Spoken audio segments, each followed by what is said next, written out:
माननीय सदस्य जयराम कुमार महतो जी 2 मिनट अपना मूल बात को रख दीजिए, सरकार का उत्तर करवाते हैं। जी अध्यक्ष महोदय, चलिए, मैं आज अनुपूरक बजट पे चर्चा करने के लिए आया हूँ।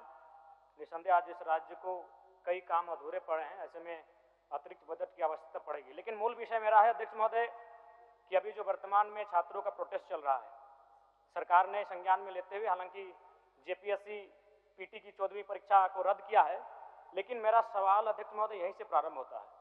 छात्रों से वार्ता करने के बाद जब वो परीक्षा रद्द हुई, अध्यक्ष महोदय जिस व्यक्ति को मास्टरमाइंड बताया जा रहा है अभय तिवारी, उसका सिलेक्शन जेएसएससी सीजीएल की परीक्षा से हुआ था।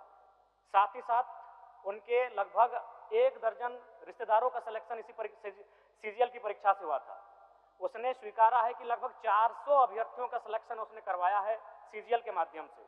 अध्यक्ष महोदय, तो इसलिए मैं ये मांग करता हूं, जो छात्रों की मांग है उच्च स्तरीय जांच सीबीआई जांच की और साथ ही साथ सीजीएल की परीक्षा को रद्द करने की। महोदय, उसमें सरकार का पक्ष ये है कि उसमें न्यायिक पेंच है।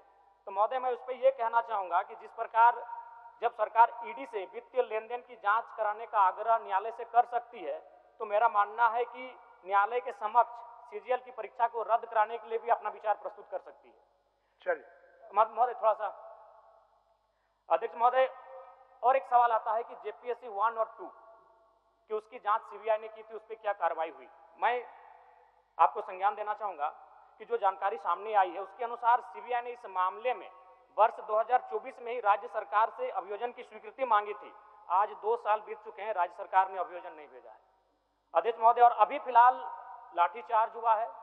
मैं आपसे ये मांग करता हूं कि उस लाठीचार्ज की जांच कराई जाए और जो दोषी आएंगे उन पे कार्रवाई की जाए। अध्यक्ष महोदय, समय है अध्यक्ष महोदय, 2 मिनट आप बोले तो हो गया है देखिए ना, अब जल्दी से करिए, माननीय सदस्य सरकार का उत्तर होना है। अध्यक्ष महोदय, ये बहुत ही दुर्भाग्य की बात है। एक छात्र कितनी मशक्कत के साथ तैयारी करता है, अपने गांवों से दूर होकर वो शहरों में पढ़ने जाता है, और महोदय अगर इसी प्रकार की हर एक परीक्षा में धांधली होगी, 40 लाख 50 लाख 60 लाख में सीटें बेची जाएंगी, बताइए आने वाले दिन कौन से माता पिता अपने बच्चों को पढ़ाएंगे।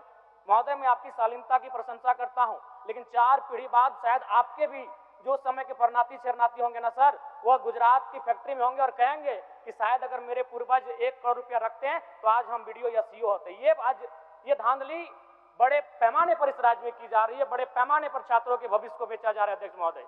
इसलिए मैं आपसे आग्रह करता हूं, टीडीपीएल द्वारा जितनी भी परीक्षाएं संचालित की गई हैं और अभय तिवारी का नाम जिन जिन परीक्षाओं में शामिल हुआ है, उन परीक्षाओं को तत्काल सरकार संज्ञान में लेते हुए अगर न्यायिक पेच है तो उस पर न्यायालय से अनुरोध करते हुए इसको रद्द करा जाए। मैं ये मांग करता हूं।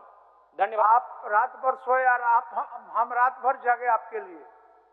देखिए कहाँ जयराम जी सोए हुए हैं। वहीं थे, गोल चक्कर में थे। सरकार का उत्तर